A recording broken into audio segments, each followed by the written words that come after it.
Hey guys, welcome back for another video. I know it looked kind of scary, but we're going to be doing a wig install with a Yaki Bob, but we're going to start with installing our stocking cap. So this is the stocking cap method, pretty much quick and easy.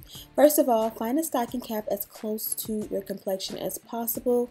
If you have a lighter one, stay tuned. In a few minutes, I'll be showing you how to make it match your skin, but you just want to go ahead and put it on, place it exactly where you want it on your head, and then you're going to go ahead and puncture small little holes on each of the ears.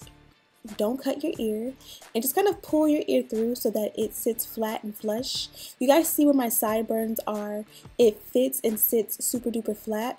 Now if you don't do the step where you put the ear through the cap, it's not going to fit flat, so you're going to be doing all this work of like trying to add your spray, and it's not going to really sit there, so you're going to just end up cutting it off. But if you want to go ahead and cover your sideburns, you definitely want this to lay flat. Now I did this step where I applied the Got2b Glue Free Spray across the entire head and around the ear twice. Each time I let the Got2b Glue sit on the hair for about 30 minutes. I kind of just walked away and did other things and let it become completely dry. You'll know it's dry because when you touch it, it will literally feel dry, and it'll be a little bit more white, almost like crusty. If you don't want to use a spray, you can also use actual wig bond, or you can use the Got2b Glue gels. It's all about preference. The spray is just the quickest and easiest way to get the job done. Now if you've been following along and watching, you see all I'm doing is cutting off the excess cap. You do not need that. That is the whole point of this method, is to get rid of that, the band that's in the very front. You don't want that there. You kind of just want this to fit super seamless. I find that whenever doing the bald cap method, it definitely makes a difference on what product you use.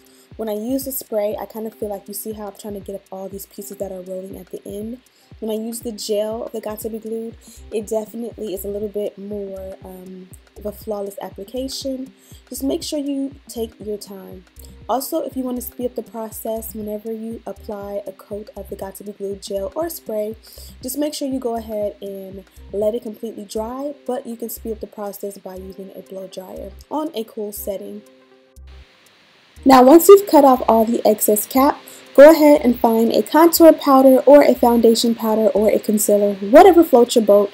Just find a product that will help you to pretty much coat the top layer of the wig cap to pretty much make the wig fit and look and appear flawless. You will be able to see the cap through your wig, so you want it to be more of a contour cool tone shade opposed to a bright orangey bronzer shade, because it will show up like red or orange through your cap. And this is the wig here and what she looks like on. Luckily she came with a center part pre-plucked, pre-bleached, so all I have to do is go ahead and cut off the lace and style her, and I'm ready to go. As you guys can see, she is a 12-inch Yaki Bob in the texture straight, and this is kind of a 360 of how she sits on me. I am 5'3" for reference, so again I decided I didn't really need to like pluck her. I am going to customize her a little bit after I form the baby hair, but if you want to do that step first, that definitely is an option, probably the best option, but I kind of just waited till I got to that part of the process.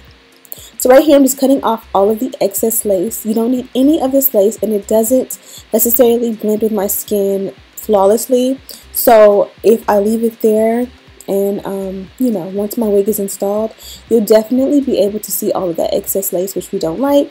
So clean it up as much as you possibly can, and this is kind of what you will see. So you'll see like the cap looks very good against the wig. Now, a part of customizing and installing a wig is making sure that it fits perfect around the ear. I find that with majority of my wigs, personally, when I install for the first time, I do have to go in and customize and make it fit around my ear so that it fits flat and flush, and it's not bulky around the ear, it's not bulky in the back, and more importantly, it's not bulky, in the front. And I'm just going to go ahead and customize that cap underneath to fit or match up with what is going on with the wig. There was a little bit too much cap, so I just cut it off to make it fit properly. So I'm going to take that same exact adhesive that I used to do the stocking cap method, and I'm going to use that to actually bond the wig down.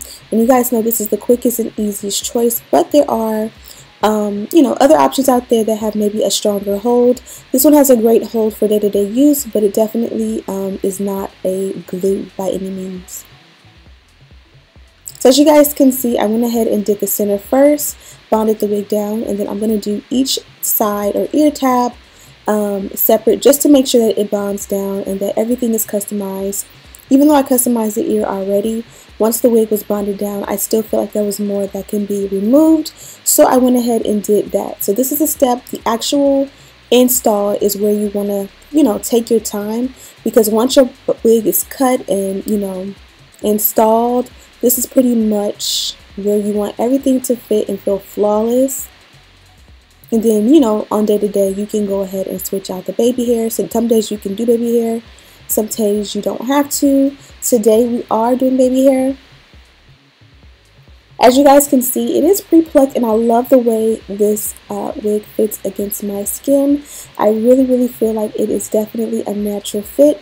So this would be the perfect wig to do no baby hair with. But you guys know, I opted for baby hair. And the great thing about me doing this now with my install as far as creating the baby hair is if in a day or two I decide I don't want the baby hair anymore, I can literally just use my mousse and kind of, you know, push all of the hair backwards and style it, and I don't have to use the baby hair every single day.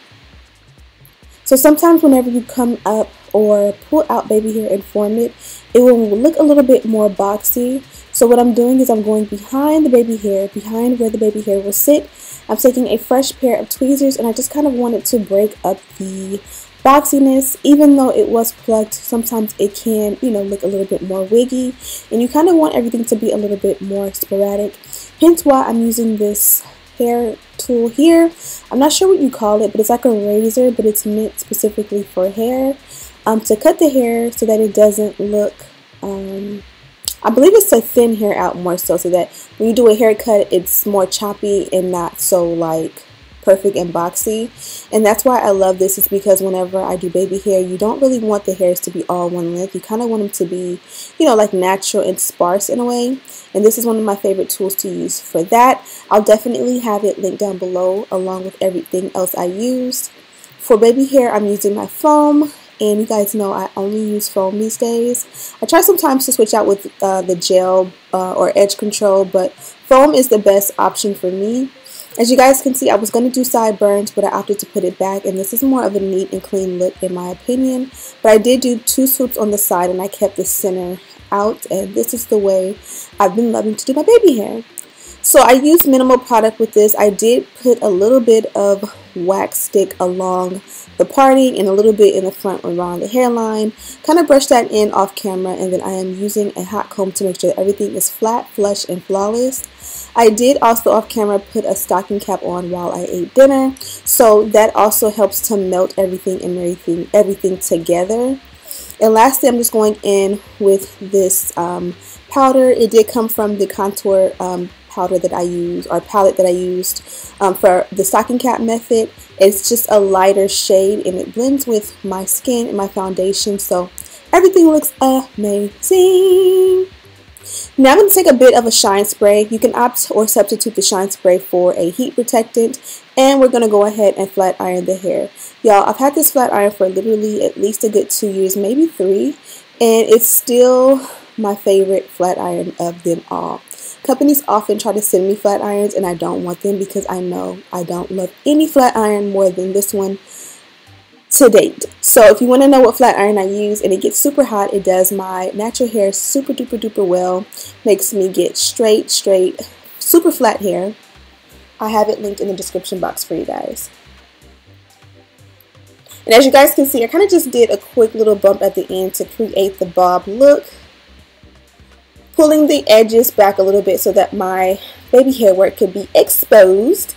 And that's pretty much it. Let me know what you think about this one. This one again is a Yaki straight wig, so it will blend and mimic the African American texture. And that's it. And this is pretty much the look. I told you guys I would come back with the bob, the Yaki texture bob next week, and it is next week, so you guys get it. Again, this one came from BestLaceWigs. Hopefully you guys watched the shorter bob last week, and if you didn't, I'll link that down below.